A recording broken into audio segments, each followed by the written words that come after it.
नमस्कार दोस्तों, आज की क्लास में हम 10th क्लास का साइंस शुरू करेंगे। उससे पहले मैं आपको बता दूं कि ये जो चैनल YouTube का शुरू किया गया है, इसमें 9th, 10th, 11th और 12th चारों क्लासेस के फिज़िक्स, केमिस्ट्री, बायोलॉजी और मैथमेटिक्स इसकी सारी क्लासेस आपको ली जाएंगी।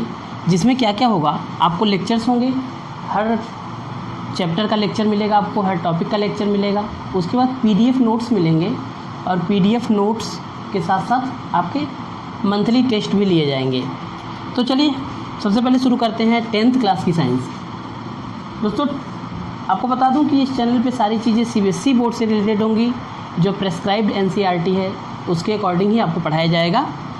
तो 10th क्लास का सिलेबस शुरू करते हैं। सबसे पहले 10th क्लास की साइंस की बात करते हैं। तो दोस्तों 10th की साइंस जो CBSE के अकॉर्डिंग है या जो NCERT के अकॉर्डिंग है, उसमें फिज़िक्स, केमिस्ट्री और बायोलॉजी अलग अलग नहीं है। एक ही बुक में तीनों चीज़ें, एक ही बुक में क्या है, फिजिक्स भी है, केमिस्ट्री भी है और बायोलॉजी भी है। और जब आप रिफ्रेशर लेते हो तो तीनों की अलग अलग रिफ्रेशर आती है। तो सबसे पहले मैं आपको यहाँ सिलेबस के बारे में बता दूँ कि 10th क्लास का सिलेबस का क्या प्रोसीजर है, क्या क्या सिलेबस है 10th में। सिलेबस की बात करते हैं तो अगर आप 10th क्लास की NCERT देखेंगे तो सबसे पहले आपको केमिस्ट्री का सिलेबस मिलेगा। सबसे पहले आपको क्या मिलेगी, केमिस्ट्री मिलेगी।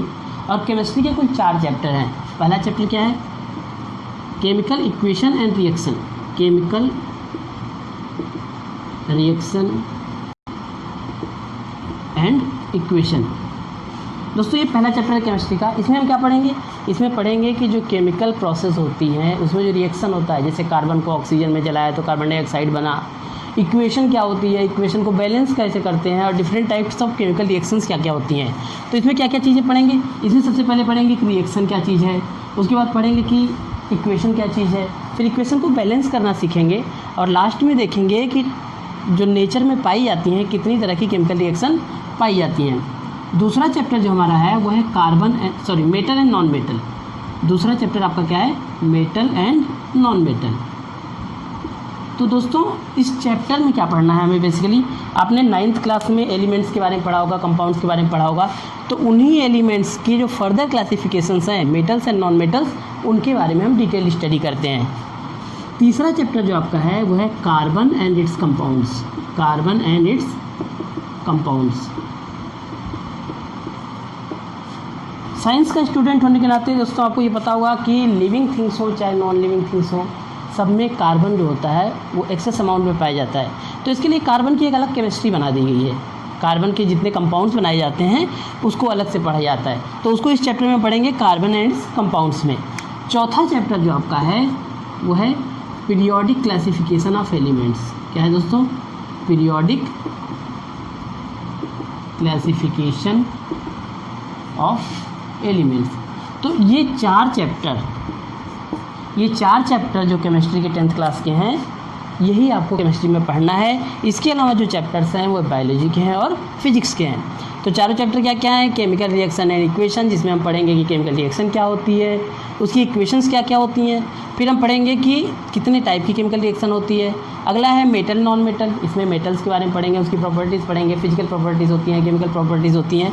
After that we will discuss about the carbon and its compounds. Carbon क्या है, एक एलिमेंट है और वो कैसे कंपाउंड्स बनाता है, कंपाउंड बनाने की उसकी टेंडेंसी क्या होती है और उसके कंपाउंड्स का क्लासिफिकेशन क्या होता है, उनकी प्रॉपर्टीज़ क्या होती है, ये हम इस चैप्टर में पढ़ेंगे। अगला चैप्टर है पीरियोडिक क्लासिफिकेशन ऑफ एलिमेंट्स। दोस्तों जब आपने एलिमेंट्स के बारे में पढ़ा होगा तो आपको ढेर सारे एलिमेंट्स पढ़ने होंगे, लगभग 112 पहले थे, अब 3-4 डिस्कस हो गए। मान लीजिए 117 के आसपास एलिमेंट्स हैं, उनका पूरा क्लासिफिकेशन हम पढ़ेंगे पीरियोडिक टेबल की हेल्प से। ठीक है, तो ये आपका केमिस्ट्री का सिलेबस है। मैं आपको बता दूं कि 10th क्लास की जो साइंस है इसमें 4 चैप्टर आपकी केमिस्ट्री के हैं, 7 चैप्टर हैं आपके बायोलॉजी के और 5 चैप्टर आपके फिजिक्स के हैं। ये केमिस्ट्री, ये बायोलॉजी और फिजिक्स। तो दोस्तों सबसे पहले आपका दिया हुआ है केमिस्ट्री का, उसके बाद दिया है बायोलॉजी का चैप्टर्स, उसके बाद दिए गए हैं फिजिक्स के चैप्टर्स। तो 1 बाय 1 एक एक चैप्टर डिस्कस किया जाएगा। आपको बायोलॉजी भी पढ़ाया जाएगा, फिजिक्स भी पढ़ाई जाएगी और केमिस्ट्री भी पढ़ाई जाएगी। तो देखिए दोस्तों ये सिलेबस था केमिस्ट्री का। इसके बाद देख लेते हैं जरा बायोलॉजी में क्या क्या है हमारे पास। 10th क्लास की बायोलॉजी में हमारे पास क्या क्या है इसको देख लेते हैं। तो जैसा कि मैंने आपको बताया कि 10th की बायोलॉजी में हमारे पास कितने हैं, 7 चैप्टर हैं। सबसे पहला चैप्टर जो बायोलॉजी का है, अगर हम बायो की बात करें, पहला चैप्टर है लाइफ प्रोसेस। लाइफ प्रोसेस जानते हैं, लाइफ प्रोसेस में जैसे हमने खाना खाया, कैसे डाइजेस्ट हुआ, सांस लिया, रेस्पिरेशन क्या होता है, एक्सक्रीशन क्या होता है, ये सारी प्रोसेस हम पढ़ेंगे लाइफ प्रोसेस में। दूसरा है हमारे पास control and coordination. Control and coordination, तो कंट्रोल एंड कोऑर्डिनेशन का क्या मतलब हुआ, जैसे मान लीजिए हमने यहाँ पिंच किया, यहाँ पे हल्का सा पिंच हुई तो हमें क्या होता है, सिग्नल मिलेगा, हमारा ये वाला हाथ ऐसे काम करेगा तुरंत। What I want to tell कि हमारा जो ब्रेन है, हमारी जो बॉडी है, हमारा ब्रेन हमारी बॉडी को कैसे कंट्रोल करता है, ये सारा हम पढ़ेंगे किसमें, कंट्रोल एंड कोऑर्डिनेशन की। अगला चैप्टर आपका है how do organism reproduce.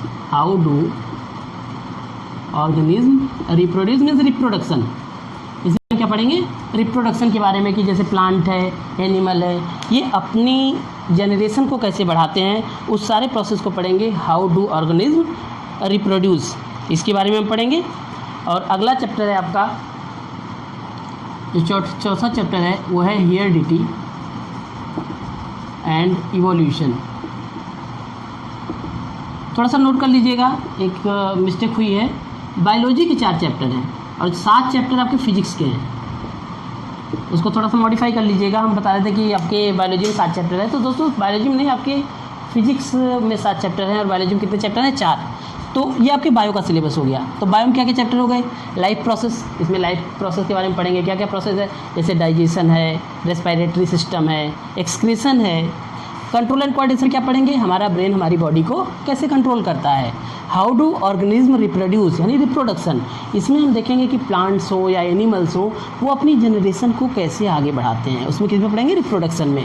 Heredity और इवोल्यूशन का क्या मतलब हुआ कि जैसे मान लीजिए कोई एक फादर है, उसका सन है कोई, तो उस सन की जो कैरेक्टरिस्टिक्स हैं वो उसके फादर से मैच करती हैं, उसकी प्रीवियस जनरेशन से मैच करती हैं। तो दोस्तों ये बहुत ही इंटरेस्टिंग चैप्टर है, जेनेटिक्स का चैप्टर है। इसमें हम ये देखेंगे कि कैसे कैरेक्टरिस्टिक्स एक स्टेज से दूसरे स्टेज में ट्रांसफ़र होती है, चाहे वो प्लांट्स हों चाहे एनिमल्स हों। ठीक है, तो ये रहा हमारा बायोलॉजी का सिलेबस। तो अभी तक हमने देखा कि केमिस्ट्री में हमारे पास 4 चैप्टर है, बायोलॉजी में हमारे पास 4 चैप्टर है। अब हम बात कर लेते हैं फिजिक्स की।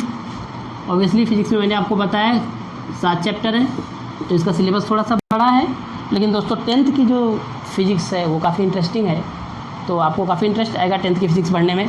तो सबसे पहले आपको पढ़ना होता है लाइट, रिफ्लेक्शन एंड रिफ्रैक्शन। तो इसमें लाइट के बारे में सारी कहानी पढ़ेंगे, लाइट क्या है, कैसे रिफ्लेक्शन क्या है, रिफ्रैक्शन क्या है, इसके बारे में हमारी सारी स्टडी होगी। और लाइट से रिलेटेड अगला चैप्टर जो हमारा है, नेक्स्ट चैप्टर, वो लाइट से ही रिलेटेड है। लाइट से ही हमारा जो अगला चैप्टर रिलेटेड है वो है ह्यूमन आई। आप जानते हैं दोस्तों, हमारी जो आँख होती है वो एक ऑप्टिकल इंस्ट्रूमेंट की तरह काम करती है, तो ह्यूमन आई के बारे में पढ़ेंगे। इसके बाद अगला चैप्टर हमारे पास तीसरा जो है वो है इलेक्ट्रिसिटी, और इलेक्ट्रिसिटी से ही रिलेटेड चौथा चैप्टर हमारे पास है magnetic effect of electric current. तो दोस्तों आप समझ रहे होंगे कि कहीं ना कहीं आप एक जो 10th क्लास है उससे आप अपने इंजीनियरिंग लेवल में एंट्री, उसके बारे में थोड़ा सा आपको जानकारी मिलेगी कि इलेक्ट्रिसिटी क्या है, उसका मैग्नेटिक इफेक्ट क्या है, मतलब करंट कहीं जा रहा है तो मैग्नेटिक फील्ड जनरेट हो रही है, वो किसके बारे में पढ़ेंगे, magnetic effect of electric current के अंदर पढ़ेंगे। तो 4 चैप्टर आपके ये हो गए। 5वां चैप्टर जो आपका है दोस्तों, देखिए ऑप्टिक्स में क्या होता है, जो ऑप्टिक्स और ह्यूमन आई है ये ऑप्टिक्स का ही सिलेबस है। ऑप्टिक्स मीन्स जिसमें लाइट के बारे में पढ़ते हैं, राइट, रिफ्लेक्शन, रिफ्रैक्शन, ह्यूमन आई। लेकिन एनसीईआरटी जो आपका सीबीएसई बोर्ड का है उसमें 2 पार्ट में इसको डिवाइड कर दिया गया है। इसके बाद 5वां चैप्टर आपका है source of energy, source of energy. 6ठा चैप्टर जिसमें हम इन्वायरमेंट के बारे में थोड़ा सा पढ़ेंगे, आवर इन्वायरमेंट। और 7वां चैप्टर जो आपका है वो है आपके जो नेचुरल रिसोर्सेज हैं, मैनेजमेंट ऑफ नेचुरल रिसोर्सेज। तो दोस्तों ये जो लास्ट के 3 चैप्टर हैं, that is source of energy, our environment और मैनेजमेंट ऑफ नेचुरल रिसोर्सेज, ये बेसिकली क्या हैं, ये चैप्टर्स अप्लाइड फिजिक्स माने जाते हैं कि आपको जो रियल लाइफ में फिजिक्स आप अप्लाई कहाँ कर रहे हो। इन्वायरमेंट है, इन्वायरमेंट में ये पढ़ेंगे कि इन्वायरमेंट क्या होता है, उससे पॉल्यूशन क्या होता है, पॉल्यूशन को रिड्यूस कैसे कर सकते हैं, ये सारी बातें हम इन्वायरमेंट में पढ़ेंगे। मैनेजमेंट ऑफ नेचुरल रिसोर्सेज में देखेंगे कि हमारे जो रिसोर्सेज हैं जैसे पेट्रोलियम है और कोयला है, ये सारी चीज़ें कैसे कैसे इनको मैनेज किया जाएगा, हमें जो रिसोर्सेज मिले हैं नेचर की तरफ से उसको कैसे मैनेज किया जाएगा, इस चैप्टर में पढ़ेंगे। तो हमारे पास फिजिक्स के 7 चैप्टर हैं, दैट इज़ लाइट, रिफ्लेक्शन और रिफ्लेक्शन पढ़ेंगे। इलेक्ट्रिसिटी, ह्यूमन आई है सेकंड चैप्टर, ये भी ऑप्टिक्स का ही है। इलेक्ट्रिसिटी पढ़ेंगे, magnetic effect of electric current पढ़ेंगे, सोर्स ऑफ एनर्जी पढ़ेंगे, अवर इन्वायरमेंट पढ़ेंगे और मैनेजमेंट ऑफ नेचुरल रिसोर्सेज। तो इस तरह से 10th के सिलेबस में आपने देखा कि एनसीईआरटी की एक बुक है, लेकिन एक बुक में 4, 8, 7, 15 आप ये कह सकते हैं कि अप्रॉक्सीमेट 15-16 चैप्टर हैं, जिसमें केमिस्ट्री सबसे पहले दी हुई है, उसके बाद क्या दिया हुआ है, बायोलॉजी दी हुई है, उसके बाद क्या दिया हुआ है, फिजिक्स दिया हुआ है। तो 1 by 1 एक चैप्टर लेके डिस्कस किया जाएगा। और सबसे पहले आपको बता दूं कि हमारी जो टीम है आपको हर चैप्टर पढ़ाएगी, आपको एकदम टू द सिलेबस स्कूल के अकॉर्डिंग पढ़ाया जाएगा। तो आप इस चैनल को सब्सक्राइब कर लें, अपने दोस्तों के साथ शेयर करें, बारी बारी से हम एक चीज़ आपको पढ़ाएंगे। तो ये रहा 10th का सिलेबस। अगले लेक्चर में हम शुरू करेंगे आपकी फिजिक्स का पहला चैप्टर शुरू करेंगे। कोई और टीचर आपको पढ़ाएगा, कोई केमिस्ट्री पढ़ाएगा, कोई बायोलॉजी पढ़ाएगा, कोई मैथमेटिक्स पढ़ाएगा। तो 1 by 1 पहले आपको सिलेबस बताएंगे, फिर एक चैप्टर पढ़ाएंगे। दोस्तों सारी वीडियोस फ्री होंगी, आप आराम से पढ़ सकते हैं, सारे टॉपिक्स पढ़ सकते हैं। कोई भी डाउट होगा तो आप कमेंट में ज़रूर पूछेंगे। उसके अलावा पीडीएफ्स आपको दी जाएंगी, पीडीएफ नोट्स होंगे और हर महीने आपके मंथली टेस्ट होंगे। नमस्कार।